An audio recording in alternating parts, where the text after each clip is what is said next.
Ton esprit peut être un champ de bataille ou un temple.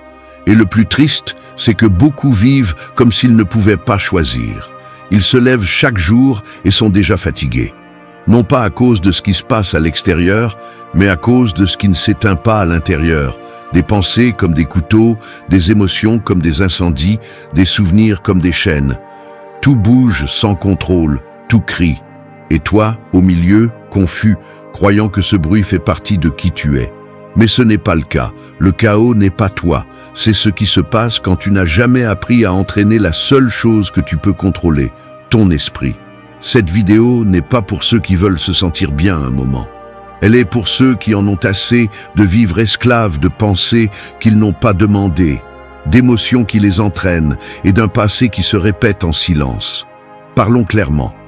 La paix ne se trouve pas, elle se construit. Et la première brique est d'accepter que ton esprit, si tu ne le diriges pas, te détruit. Le stoïcisme n'est pas une mode. C'est un outil de guerre interne, une façon de penser qui te force à prendre la responsabilité de la seule chose qui t'appartient toujours, ta réaction, ton focus, ton calme. Aujourd'hui, je ne suis pas venu pour te donner de jolies phrases. Je suis venu pour te montrer 8 façons concrètes de reprendre le contrôle sur ton monde intérieur. 8 leçons que les stoïciens non seulement ont enseignées, mais ont vécues. Et si tu décides de les appliquer, je ne te promets pas une vie sans problème, mais un esprit qui ne s'effondre pas face à eux. Parce que ce qui compte, ce n'est pas ce qui se passe, mais comment tu décides de l'affronter.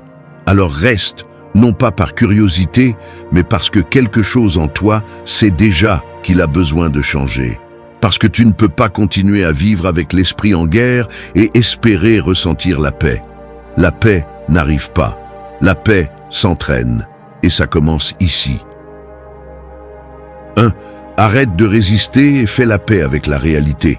Essayer de contrôler ce qui est déjà là, c'est comme se jeter dans le feu en essayant de le convaincre de ne pas brûler. La souffrance humaine ne naît pas de ce qui se passe, mais de la lutte interne pour nier l'inévitable.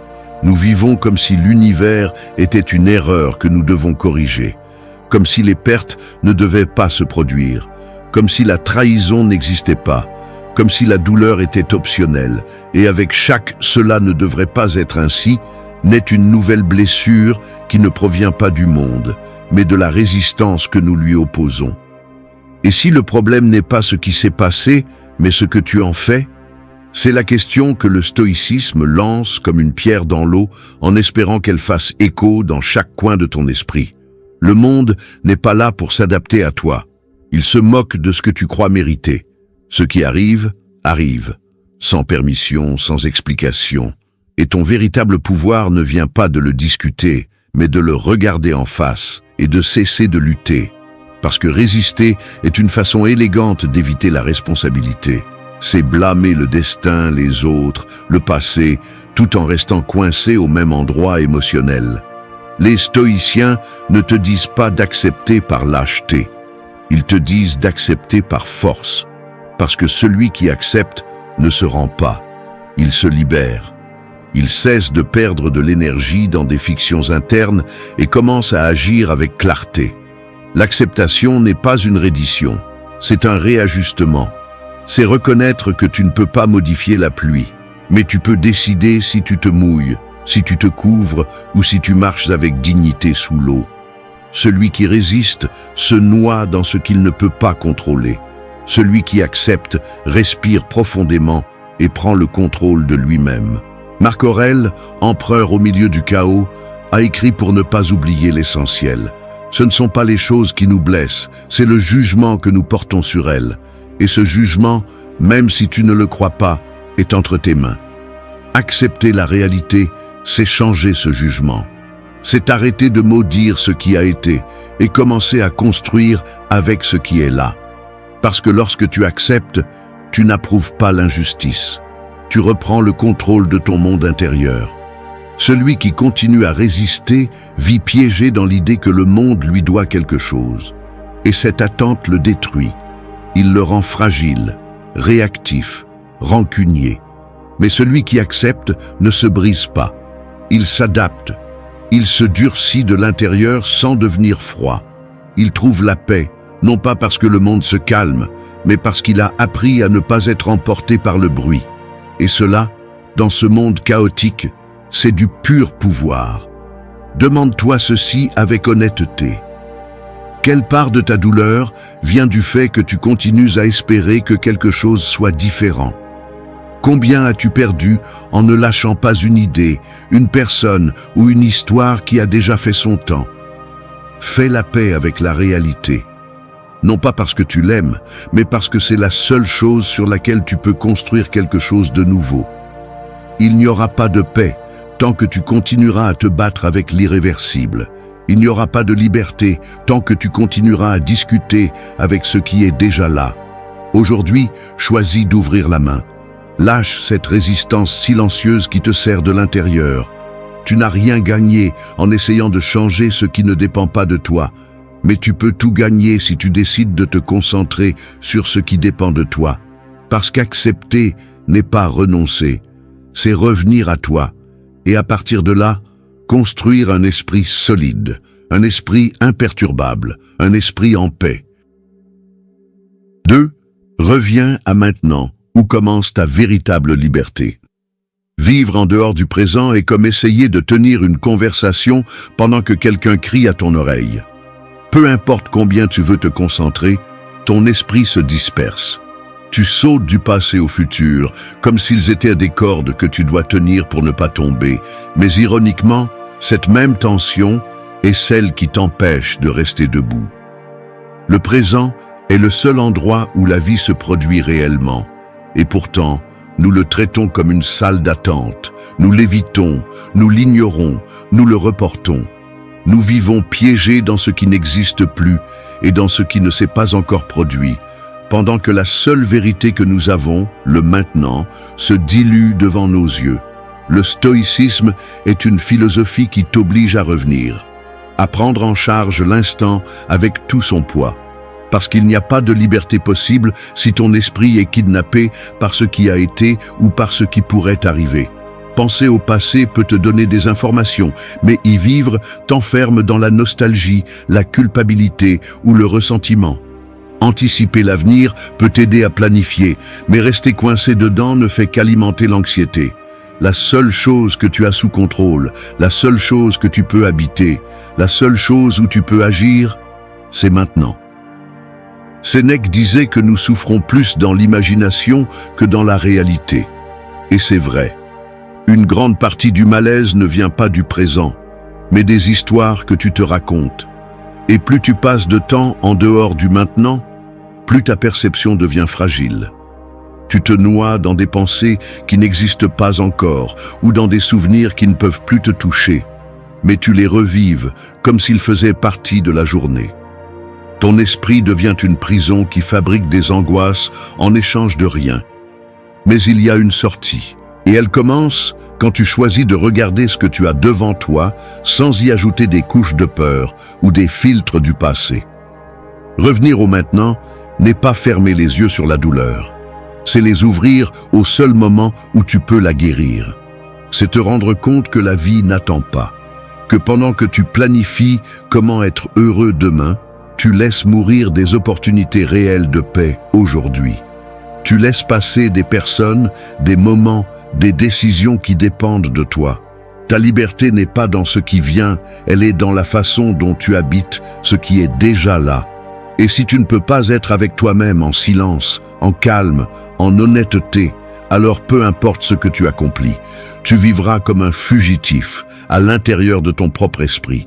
Le présent peut sembler inconfortable au début, parce qu'en étant ici, sans distraction, tu commences à remarquer tout ce que tu évitais. Le vide, le bruit mental, la tension. Mais c'est précisément là que commence la transformation. Seulement quand tu arrêtes de fuir, tu peux commencer à construire une stabilité réelle. Seulement quand tu affrontes ce qui est, tu peux agir avec clarté. L'esprit discipliné n'est pas celui qui évite, c'est celui qui reste. Celui qui respire profondément et s'affirme dans le moment comme si c'était la seule chose qui existe. Parce que c'est le cas.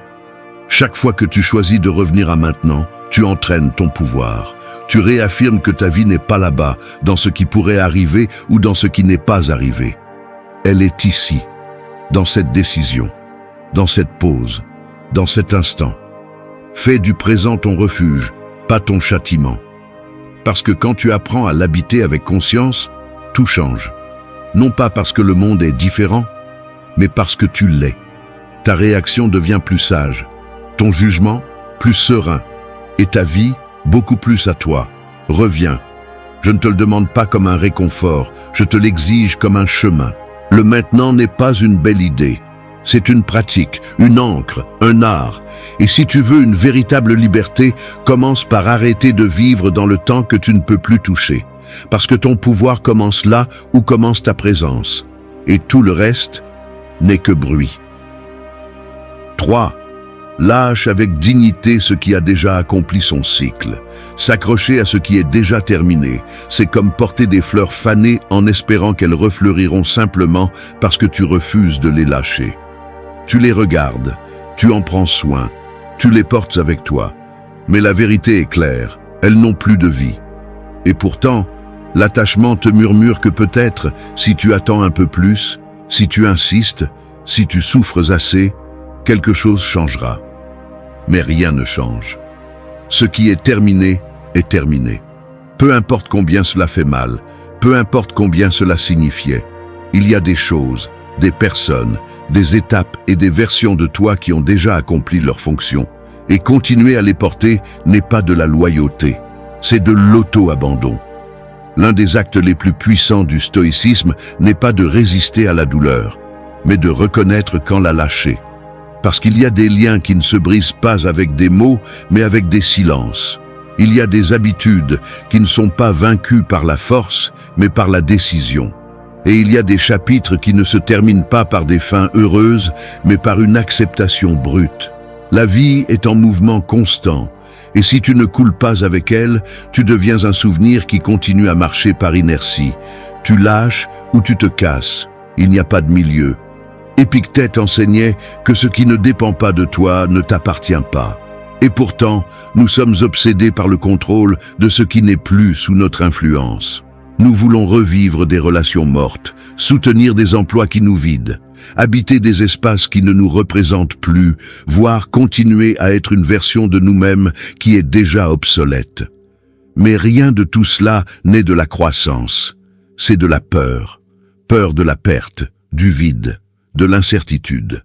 Peur d'admettre que quelque chose s'est terminé sans notre permission. Lâcher avec dignité n'est pas un acte de froideur. C'est un acte de respect envers toi-même. Cela signifie arrêter de t'humilier pour garder quelque chose en vie alors qu'il ne respire plus. Cela signifie regarder ce qui a été avec gratitude, mais aussi avec clarté. Ne te trahis pas par nostalgie. Ne confonds pas la persévérance avec la dépendance émotionnelle. Ne continue pas à signer des contrats émotionnels avec ce qui n'existe que dans ton esprit. Parce que chaque fois que tu tiens ce qui est déjà périmé, tu renonces à la possibilité de quelque chose de nouveau. Et oui, lâcher fait mal. Ça fait mal parce qu'il y a des liens qui ont marqué ton histoire. Ça fait mal parce que parfois lâcher, c'est aussi dire au revoir à une partie de toi. Mais il faut quand même le faire. Parce que lorsque tu t'accroches à ce qui a été, tu deviens aveugle à ce qui peut être. Parce que tant que tu gardes ton énergie liée au passé, le présent te glisse entre les doigts comme de l'eau. Tu ne peux pas avancer en portant des ruines. Tu ne peux pas avoir la paix si tu vis dans le deuil constant de ce qui n'existe plus. Le véritable détachement ne consiste pas en l'indifférence. Il s'agit de conscience. Il s'agit de voir la réalité sans maquillage. D'accepter que tout ne doit pas rester, que certaines choses ne viennent que pour t'enseigner, pas pour rester avec toi. Et quand tu comprends cela, tu ne deviens pas froid, tu deviens sage. Tu arrêtes de retenir par peur et tu commences à choisir avec calme.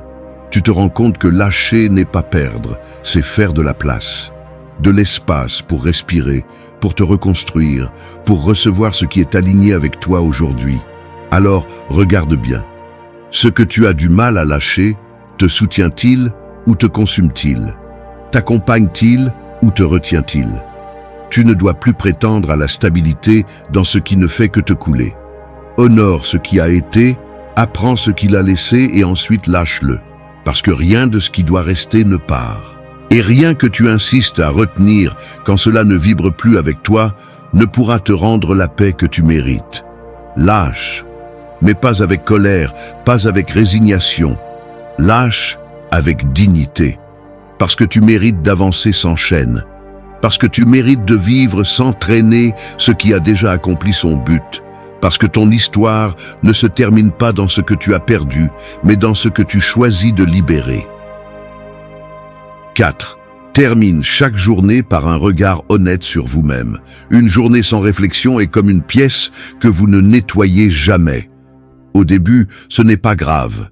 Mais avec le temps, le désordre commence à peser, les coins se remplissent de poussière et l'air devient lourd.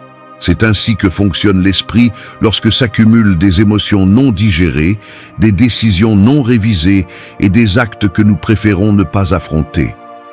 Vivre sans revoir ce que vous avez fait, ce que vous avez ressenti et comment vous avez réagi, c'est laisser votre vie se remplir de déchets émotionnels qui, tôt ou tard, vous exploseront à l'intérieur. Ce n'est pas le passé qui vous pèse, c'est ce que vous n'osez pas revoir en lui. Le stoïcisme est une discipline mentale, mais aussi une vigilance émotionnelle, non pas pour vous juger, mais pour vous maintenir éveillé. Épictète enseignait que l'âme doit être examinée quotidiennement, non pas comme une punition, mais comme un nettoyage, car seul celui qui a le courage de se regarder à la fin de la journée peut corriger le cap le lendemain. Terminer chaque journée par un regard honnête n'est pas un rituel superficiel.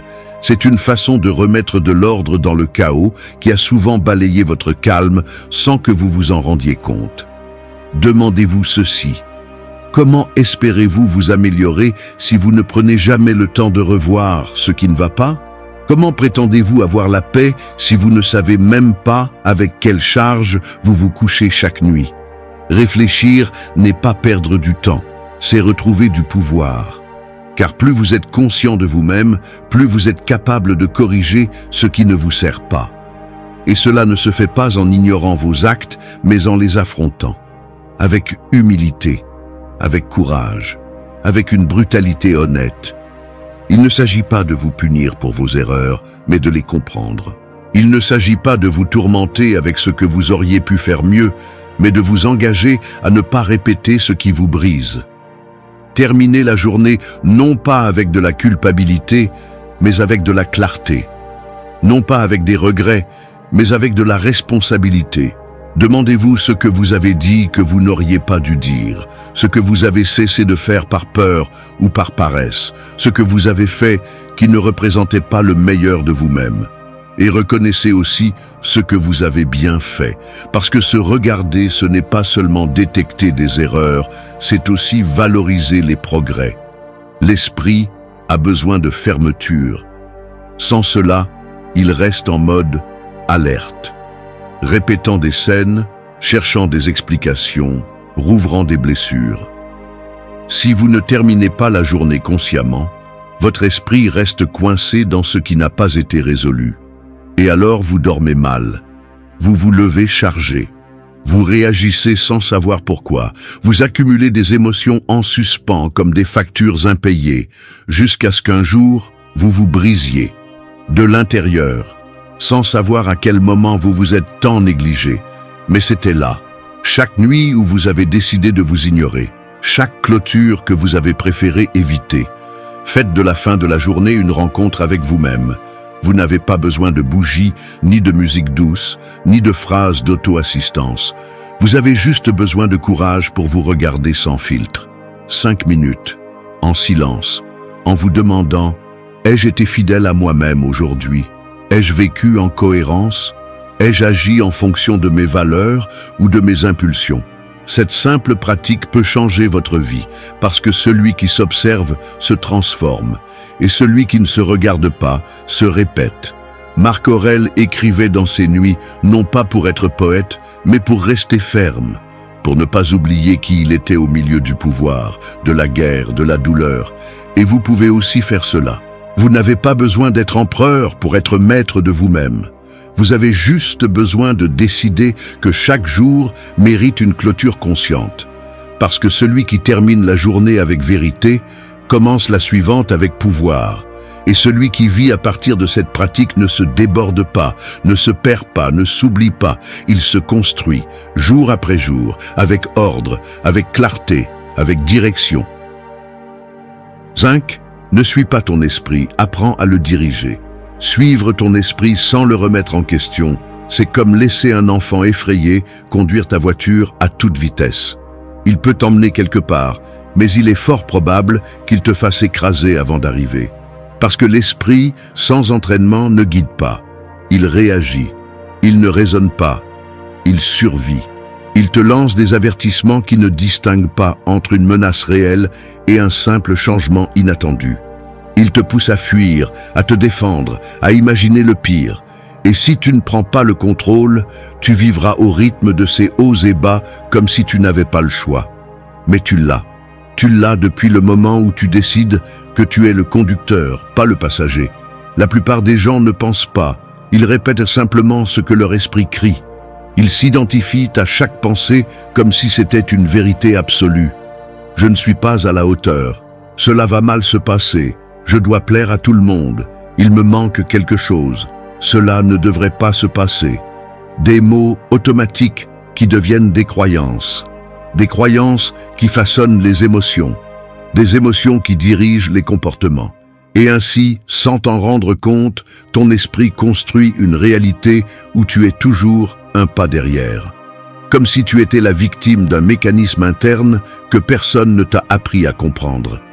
Le stoïcisme te secoue avec une vérité inconfortable. Tu n'es pas tes pensées, tu es celui qui les observe, qui les interroge, qui les dirige. Épictète enseignait que ce qui nous affecte n'est pas ce qui se passe, mais comment nous l'interprétons. Cette interprétation est dictée par l'esprit, mais si tu laisses faire sans intervention consciente, alors tout stimulus, toute critique, tout échec devient une catastrophe émotionnelle, et non pas à cause de son poids réel, mais à cause du pouvoir que tu lui as donné. Diriger l'esprit ne signifie pas réprimer ce que tu ressens. Cela signifie ne pas donner les clés de ta vie à un système conçu pour te protéger, pas pour t'élargir. L'esprit craint le nouveau, évite le risque, se souvient de la douleur, anticipe le pire. Non pas parce qu'il est cruel, mais parce qu'il veut te garder en sécurité. Mais en sécurité signifie souvent stagnant, enfermé dans de vieux schémas, éloigné des décisions qui pourraient te libérer. Piégé dans une zone de confort qui ne te fait plus de bien, mais qui est au moins connue. Prends le contrôle. Il ne s'agit pas de dominer l'esprit par la force, mais par la clarté. Chaque fois qu'une pensée arrive, remets-la en question. Est-ce vrai? Est-ce que cela m'aide ou me limite? Cette pensée vient-elle de mon expérience ou est-ce juste une répétition apprise? L'esprit te lance des idées comme une radio que tu ne peux pas éteindre, mais tu peux changer de station. Tu peux choisir l'approche. Tu peux décider ce qui vaut la peine d'être retenu et ce qui n'est que du bruit. La liberté mentale ne naît pas du silence absolu, mais de la capacité à répondre en conscience. Un esprit entraîné n'est pas celui qui ne pense à rien. C'est celui qui sait comment répondre à tout ce qu'il pense. C'est celui qui ne se laisse pas emporter par l'émotion du moment. C'est celui qui apprend à attendre, à observer, à respirer avant de réagir. Et cela se construit jour après jour, décision après décision, comme un muscle, comme un art. Tu peux être ce genre de personne, pas spécial, pas différent, juste entraîné. Quelqu'un qui a cessé de courir après ses pensées et a commencé à les asseoir devant lui pour les analyser calmement. Quelqu'un qui a compris que l'esprit peut être un outil ou un piège et que, bien utilisé, c'est l'allié le plus puissant que tu auras. Alors ne suis pas aveuglément ce que tu penses. Dirige ce que tu permets de penser, parce que ce n'est que lorsque tu maîtrises ton esprit que tu cesses d'être l'esclave de ce que tu n'aurais jamais dû croire. 6. Fais de chaque pause un refuge pour ton âme. La vie moderne est comme un tambour qui ne cesse jamais de battre. Depuis que tu ouvres les yeux jusqu'à ce que ton corps se rende à l'épuisement, tout est stimulation, bruit, hâte, exigence. Et au milieu de ce rythme imposé, quelque chose se perd en silence. Toi, pas ton corps, pas tes tâches, toi, ton esprit, ton âme, ton centre. Car quand tout autour de toi bouge sans relâche, mais que tu ne t'arrêtes jamais pour respirer consciemment, tu commences à vivre de manière automatique. Et l'automatisme tue l'essentiel, il tue la clarté, il tue la présence, il tue la paix. Les stoïciens ont compris que l'âme ne se renforce pas en courant après la productivité, mais en revenant à l'intérieur à des moments clés. Il ne s'agissait pas de se retirer du monde, mais de trouver des pauses sacrées au milieu du monde. Une pause n'est pas seulement un repos physique, c'est un acte de maîtrise mentale. C'est dire à la vie, maintenant je ne cours pas, je respire. Je ne réagis pas, je contemple. Je ne fuis pas, je me regarde.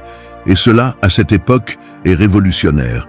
Sénèque disait qu'aucun vent n'est favorable pour celui qui ne sait pas où il va. Mais comment le sauras-tu si tu ne t'arrêtes pas une seconde pour réfléchir ? Comment vas-tu t'écouter si tu es toujours en train de t'occuper du monde avant toi ? Le chaos n'est pas toujours à l'extérieur. Parfois tu le portes en toi parce que tu n'as jamais fait de place pour te vider. Tu n'as jamais éteint ton esprit pour un moment. Tu ne t'es jamais accordé le droit de t'arrêter sans culpabilité. Faire une pause n'est pas un luxe, c'est une nécessité. C'est ce qui empêche ta vie de devenir un marasme de décisions impulsives, d'émotions réprimées et d'actions sans but.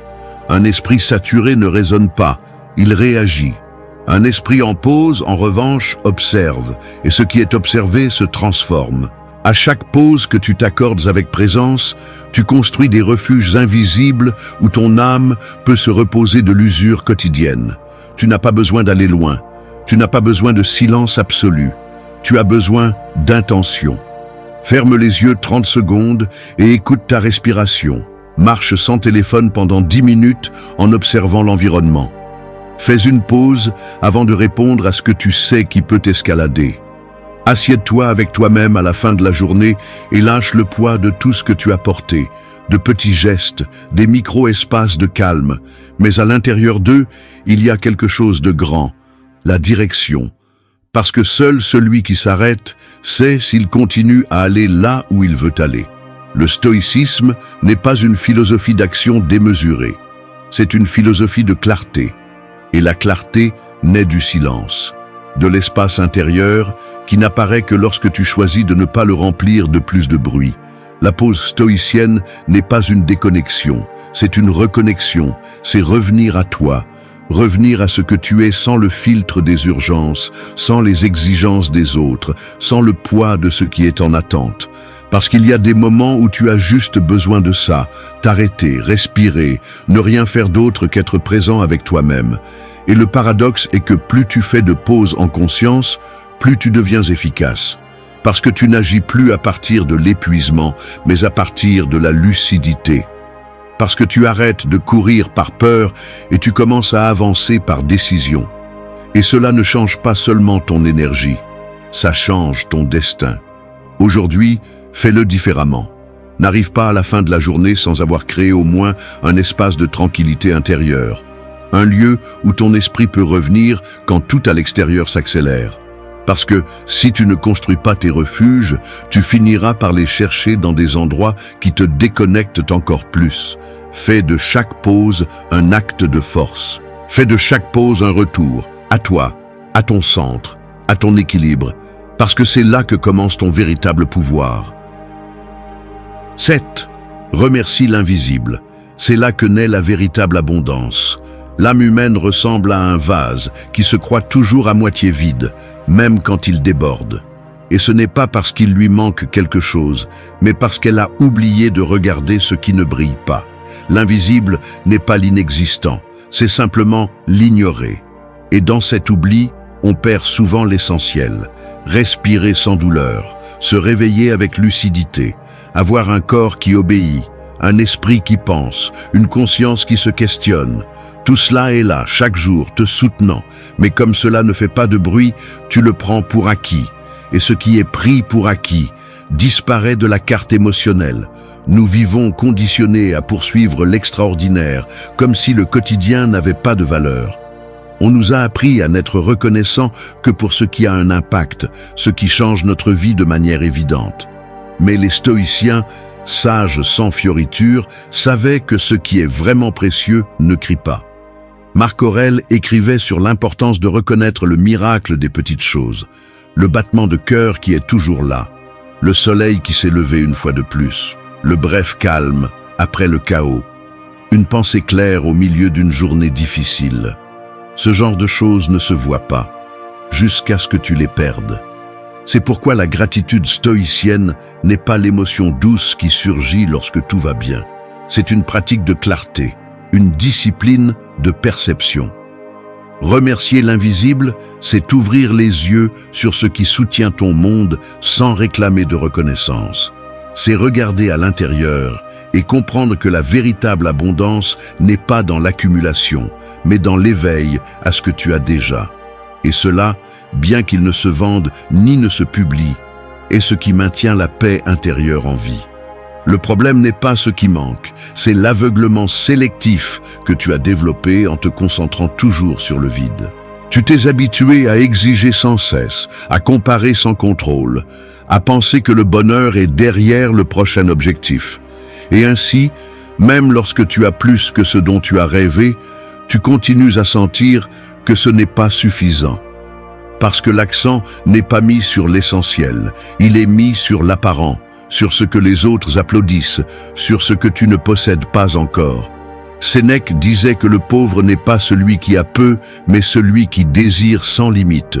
Et si tu ne cultives pas la gratitude pour l'invisible, tu deviendras ce genre de pauvre, celui qui sent toujours qu'il lui manque quelque chose, celui qui vit dans la pénurie émotionnelle même s'il est entouré de richesses silencieuses, celui qui ne sait pas remercier parce qu'il n'a jamais appris à observer. Observe. Regarde bien ce qui t'accompagne sans demander d'attention. Le corps qui a résisté plus que tu ne le penses. L'esprit qui, malgré tout, te permet encore de réfléchir.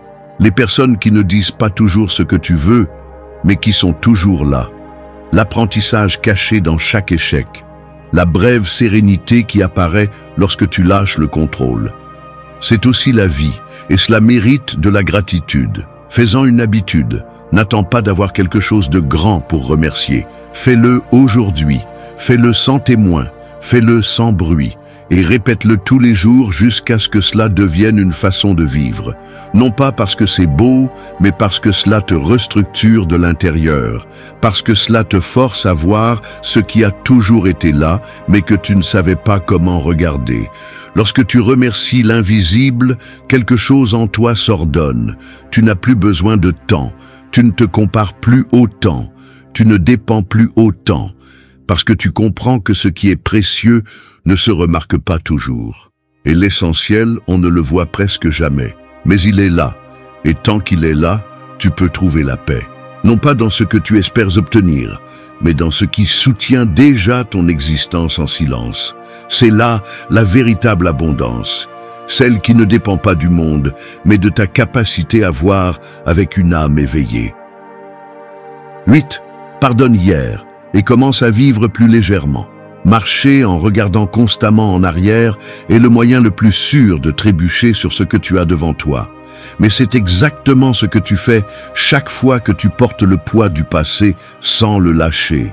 Tu vas dans la vie avec un sac à dos émotionnel plein de blessures, de culpabilité, de ressentiments et d'erreurs qui ne peuvent plus être changées. Et le pire, c'est que tu penses que tu as besoin de le porter pour ne pas oublier. Mais ce n'est pas vrai. Tu ne te souviens pas, tu revivis. Tu n'apprends pas, tu te punis. Hier n'existe plus, mais tu continues à lui permettre de gouverner ton présent. Le pardon, du point de vue stoïcien, n'est pas un acte émotionnel impulsif. C'est une décision rationnelle, un choix conscient de ne plus être esclave de ce qui a été. Il ne s'agit pas de justifier le mal, ni de prétendre qu'il n'a pas fait mal. Il s'agit de comprendre que rester attaché à ce qui t'a brisé ne fait que prolonger ta propre prison. Épictète le disait crûment. Ce n'est pas ce qu'on t'a fait, c'est ce que tu fais avec ça. Tu peux le porter jusqu'à ce qu'il te brise, ou tu peux le lâcher avec dignité et choisir la légèreté de celui qui n'a plus besoin de se battre avec des fantômes. Pardonner n'est pas un cadeau que tu fais à celui qui t'a blessé. c'est un acte de liberté personnelle. C'est te regarder dans le miroir et décider que ton bien-être vaut plus que n'importe quelle histoire inachevée. Que ta paix ne peut plus être en pause, simplement parce que le passé ne s'est pas comporté comme tu l'espérais. Tu n'as pas à continuer à réagir avec les mêmes émotions chaque fois que tu te souviens. Tu peux changer la narration. Tu peux regarder en arrière et au lieu de saigner à nouveau, tu peux dire « Cela m'a appris, mais cela ne me définit pas. Cela m'a fait mal, mais cela ne me traîne plus. » Beaucoup pensent que lâcher prise, c'est oublier. Mais lâcher prise, ce n'est pas effacer. C'est mettre les choses à leur place. C'est arrêter de vivre avec une blessure ouverte en attendant que le temps la ferme, alors qu'en réalité, c'est ta décision de le faire.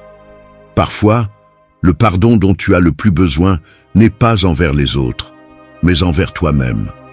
Pour ce que tu as permis, pour ce que tu n'as pas dit, pour ce que tu as fait quand tu ne savais pas faire mieux. Et ce pardon mérite aussi d'être prononcé avec fermeté. Le stoïcisme ne prétend pas que tu deviennes froid. Il prétend que tu deviennes libre, libre de l'écho des mots qui ne peuvent plus être changés, libre des scènes qui se répètent dans ton esprit comme si elles étaient ta seule vérité, libre du poison lent qu'est le ressentiment déguisé en justice. Chaque jour où tu décides de porter l'ancien, c'est un jour où tu renonces à vivre le nouveau. Il n'y a pas de place pour la paix, là où la culpabilité vit encore. Il n'y a pas de légèreté, là où il y a encore des nœuds de ressentiment. Alors aujourd'hui, juste pour aujourd'hui, essaie de lâcher une partie de ce fardeau. Tu n'as pas besoin de tout résoudre. Reconnais simplement que continuer à le porter ne te sert plus, que ton âme mérite de se reposer, que ton esprit mérite le silence, que ton corps mérite de bouger sans le poids de ce qui ne peut pas être refait. Pardonne non pas par faiblesse, mais parce que tu veux avancer, parce qu'il est temps de vivre plus légèrement. Et avec cela, nous terminons ce parcours. 8 leçons stoïciennes qui ne sont pas faites pour orner ton esprit, mais pour le former. Pour que tu cesses de vivre à la merci du chaos, du passé, de l'exigence. La paix que tu cherches n'est pas ailleurs, elle est en toi. Juste qu'elle est parfois recouverte par des couches de bruit, de drame, de peur. Et tout ce que tu as à faire, c'est commencer à nettoyer. Aujourd'hui, ici, avec toi, parce que ton esprit peut être ta pire prison ou ton meilleur refuge. Et la clé a toujours été entre tes mains. Merci d'être resté jusqu'à la fin de la vidéo. Si vous avez tout vu, commentez « Je suis stoïcien » comme notre signe secret, indiquant que vous êtes un véritable apprenant du stoïcisme. N'oubliez pas de vous abonner et de liker la vidéo si elle vous a plu. Rendez-vous dans la prochaine vidéo et rappelez-vous, continuez à cultiver votre esprit stoïque.